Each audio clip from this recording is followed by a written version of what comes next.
WRB News FM 103.9 ang himpilang magbibigay ng mga impormasyon sa larangan ng edukasyon, kalusugan, pangsakahan, kapaligiran, musika, natatanging kaalaman at mga pinakahuli at sariwang balita sa loob at labas ng bansa. DWRB News FM ang himpilang ikaw ang una. Ikaw ang una.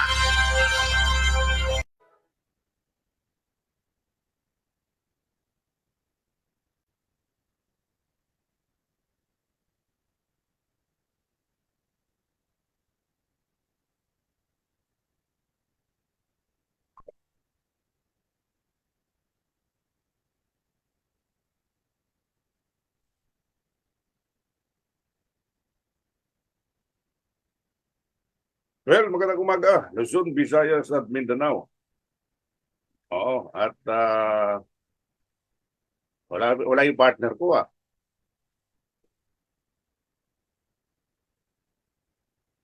Teka lang. Teka lang ha.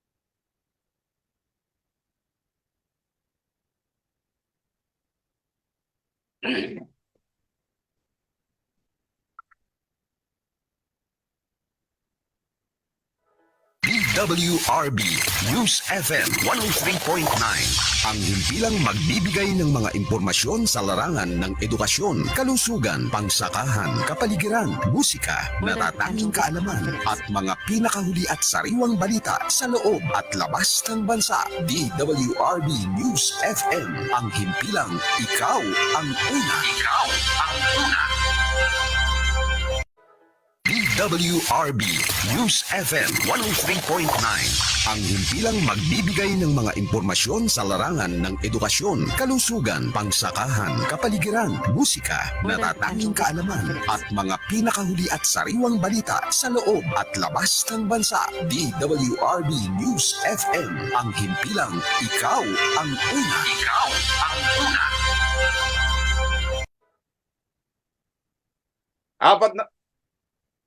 Apat na minuto, makalipas ang ika-6 ng umaga. Ayun. At magandang umaga, Luzon, Visayas at Mindanao. Magandang umaga, Metro Manila. Abay, araw na naman po ng Sabado. At alam naman po ninyo, kapag araw ng Sabado, yan po yung araw ng The Observer, ang Pusong Minero. Welcome po sa programang The Observer ang Pusong Minero. Ngayon pong araw ng Sabado, 27 sa buwan ng Disyembre. Abay, ilang tulog na lamang, 2026 na. At siyempre, sa pangalan po ni Ka Felix Tambungko, ako po ang inyong mga kasama, si Ka Jimmy Mausay. At samahan niyo po ako ng kung hanggang ano oras po tayo abutin dahil mukhang nagkonsyerto yung aking partner Oo. No, at kaya ayun, tingnan natin kung hanggang ano oras natin madadali itong ating mga nakahimpil na mga balita. At siyempre magandang umaga po sa lahat po ng mga suking taga-subaybay ng programang The Observer ang Pusong Minero at lalo na po yung hanay nitong ERMA, itong Eastern Rizal Miners Corporation at siyempre itong MAPA, no? Pinangunahan naman ng ating kaibigan na si Carole Angeles at yung ERMA ni na Ma'am Lita Lee at Anidi, no? Na talagang patuloy ang ibinibigay na suporta sa sa mga mamamayan na kanilang nasasakupan. So, samahan niyo po ako sa loob ng 2 oras to, kumbaga eh. Pero tingnan natin, dahil yung aking partner daw ay mayroong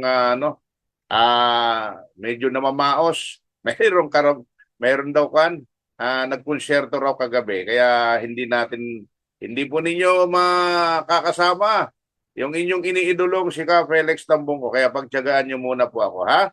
Marami ho tayong mga pag-uusapan na may kaugnayan po sa ating buhay-buhay sa araw na ito, ha? At siyempre, habang po ilang araw na lamang, ilang tulog na lamang, ay magwawakas na itong taong 2025 at sana po ay sa pagsalubong po natin nitong taong 2026, mas gumanda po sana yung ating buhay, ha?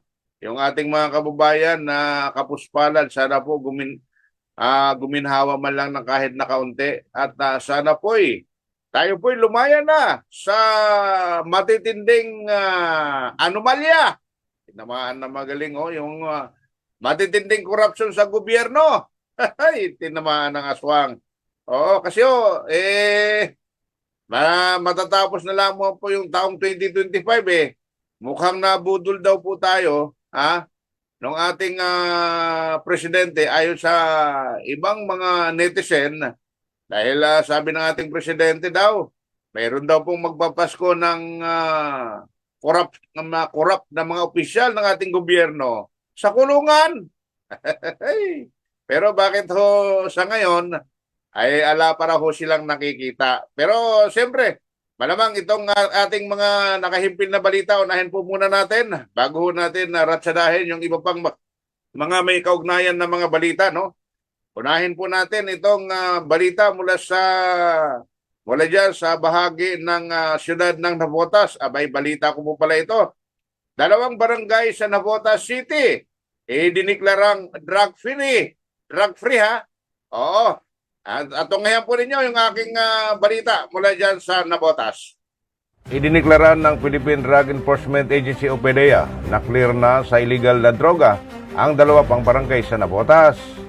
Personal na iniabot at pinuri ni Mayor John Richanco kasama ang mga miyembro ng Konseho ng Lungsod ang mga sertipiko ng PDEA kay Bagumbong South Barangay Chairperson Silito Sulit at North Bay Boulevard North Barangay Chairperson Noel Aviles bilang pagkilala sa tagumpay ng kanilang mga barangay. Ayon sa alkalde, ang tagumpay na ito ay sumasalamin sa matibay na pagtutulungan ng mga barangay na katuwang sa pagpapatupad ng batas at ng komunidad.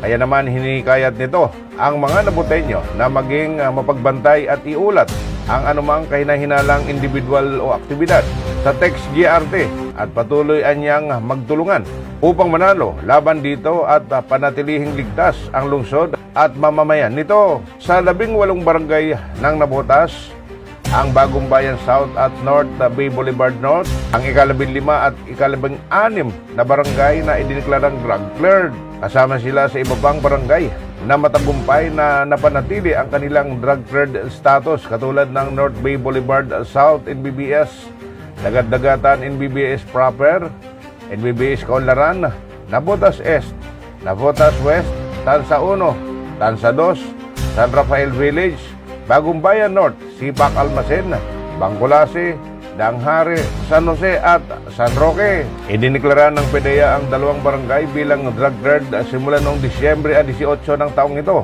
Kasunod ng masusing pagsusuri at proseso ng validation na nagkumpirma sa kanilang pagsunod sa Section 12 ng Dangerous Drug Board Regulation No. 4, Series of 2021. Kabilang dito ang pagtiyak ng mga drug personalities na kasama sa watch list ng barangay at binigyan ng naangkop na intervention at drug steering active na lugar sa trabaho. Ang mga hakbangin laban sa droga ng Navotas ay nakaangkla sa community-based treatment at rehabilitation program nito na kilala bilang Bidahan na nagbibigay ng rehabilitation at pagpapayo, gayon din ang aftercare program na tumatakbo sa loob ng 6 hanggang 18 buwan.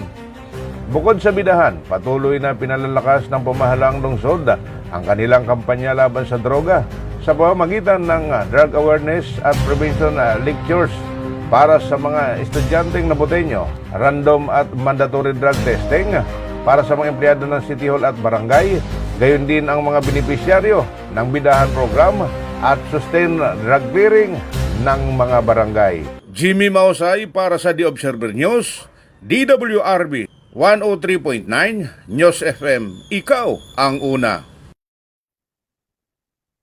Ayun, ang balitang yan na siyempre naghatid sa atin sa oras na 15 minuto. Makalipas ang ika-6 ng umaga. Yeah, congratulations sa mga taga Navotas, ha.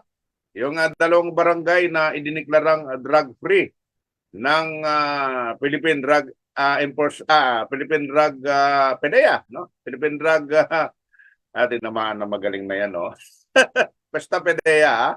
Congratulations kasi alam nyo mga kababayan ko, ang droga ho kasi ay number 1 ho yung problema sa ating bansa sa ngayon.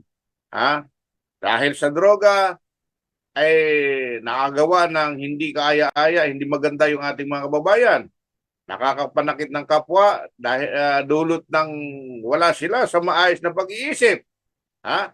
Kaya dapat ho talaga itong drogang ito ituring ng ating pamahalaan na isa sa number 1 kalaban ng gobyerno. Ha? Kasi sa totoo po lamang, matindi na naman ho ngayon yung problema ng droga. Oo, marami hong nagsasabi at marami hong nagre-reklamong mga kababayan natin na dahil daw ho sa droga, talaga hong tumitindi yung problema ng ating bansa. Oo. Balita pa rin tayo. Kanina galing balita ho natin mula sa Navotas. Magdungo naman po tayo sa lalawigan po ng Bulacan. Ha?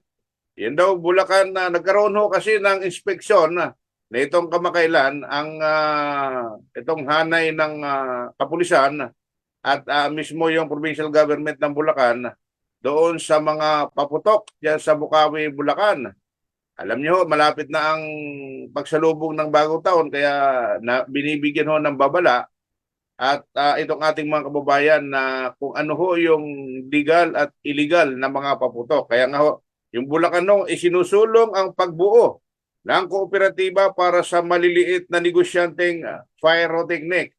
Ang detalye ng balitang yan, hatid ko pa rin sa inyo mula dyan sa lalawigan ng Bulacan. Isinusulong ng pamahalang panlalawigan ng Bulacan sa tulong ng Philippine National Police at ng Pyrotechnic Regulatory Board ang pagbuo ng kooperatiba sa small-scale pyrotechnics entrepreneurs na naging tampok sa panahon ng press briefing at ocular inspection sa display area ng firecrackers at pyrotechnic devices sa Santiago Confound, Barangay Toro, Bukawi, Bulacan. Sa press briefing, sinabi ng Gobernador Daniel R. Fernando na isa sa pangunahing layunin ng lalawigan ng Bulacan ay ang lumikha ng mas maraming trabaho at magbigay ng suporta sa mga maliliit na negosyo sa pamamagitan ng pagdaraos ng higit pang mga pagpupulong sa lokal na mga negosyante at maghahanda ng mga kasunduan na makatulong sa mga maliliit na vendor na makakuha ng mga lisensya at sumunod sa mga alituntunin ng pamahalaan. Tipong po tayo ngayon para magsagawa ng Oplan Ingat Paputok 2025 Ocular Inspection. Kasama po ang lahat ng ating sangay ng ahensya ng gobyerno. PNP, PBF, DTI, at iba pang ahensya. Malinaw ang ating paninindigan. Ang kaligtasan ng mamamayan ay palaging dapat unahin. Ngunit hindi dapat sakripisyo ang lehitimong kabuhayan ng ating mga kababayan sa pyrotechnics industry. Ang Bukay, Bulacan ay kinikilala bilang the fireworks, the capital of the Philippines. Ito ay simbolo ng kasaysayan, kultura, at husay ng mga Bulakenyo. Ngunit ang tradisyong ito ay may kaakibat na pananagutan, mahigpit